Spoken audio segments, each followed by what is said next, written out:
My name is Alana McComb, and I'm going to introduce to you the Doppler frequency shift and how the Doppler effect came to be used in ultrasound.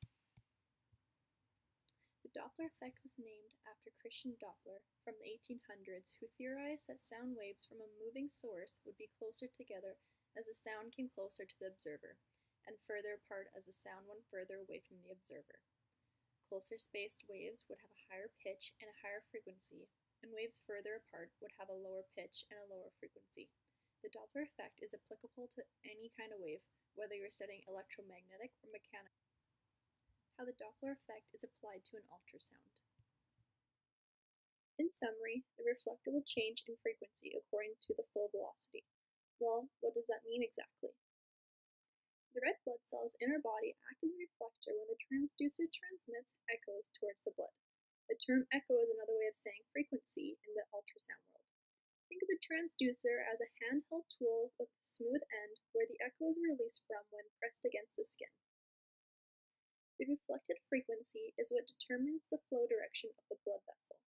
In the equation, Fr minus Ft equals 0, we can determine if the reflected frequency, Fr, that has been reflected off the red blood cells is greater, smaller, or equal to the transmitting frequency, Ft.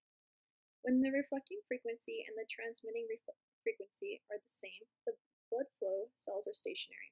When the reflected frequency is higher than the transmitting frequency, it means that the blood flow is towards the transducer and the echoes will have higher frequency.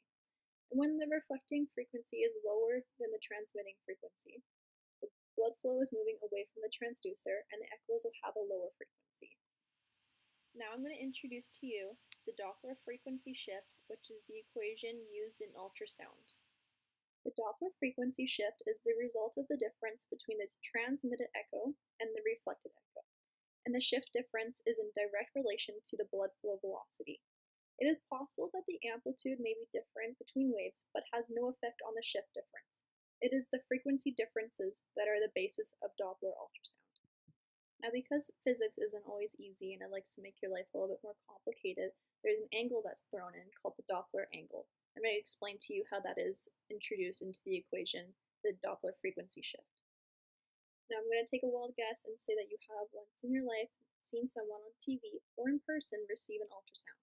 And I bet that you've noticed that the transmitter is never parallel with the patient. So there's an angle involved with finding the Doppler shift frequency. The equation we used before, change in F equals Fr minus Ft, has been modified and now is change in F equals 2 times Ft times v, which is the velocity, times cos theta, which is the angle, over c. Now to break it down for you, because that's a lot of variables to remember with little amount of time. The change in F is the Doppler shift frequency. Ft from before as well is the transmitted frequency from the transducer. Fr, same as before, is the reflected frequency. V is the velocity of blood flow towards the transducer. And C on the bottom of our equation is the velocity of sound of tissue, which I'm not going to go into because I barely understand that. And theta is the angle between the transducer end that is touching the patient's skin, where the sound beam comes from, and the direction of the moving blood.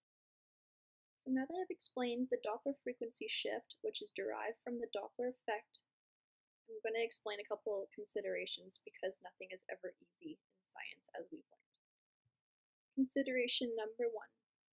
The cosine of 90 degrees is 0, so if the ultrasound beam is perpendicular to the direction of the blood flow, there will be no Doppler shift, and it will appear as if there's no blood flow in the vessel.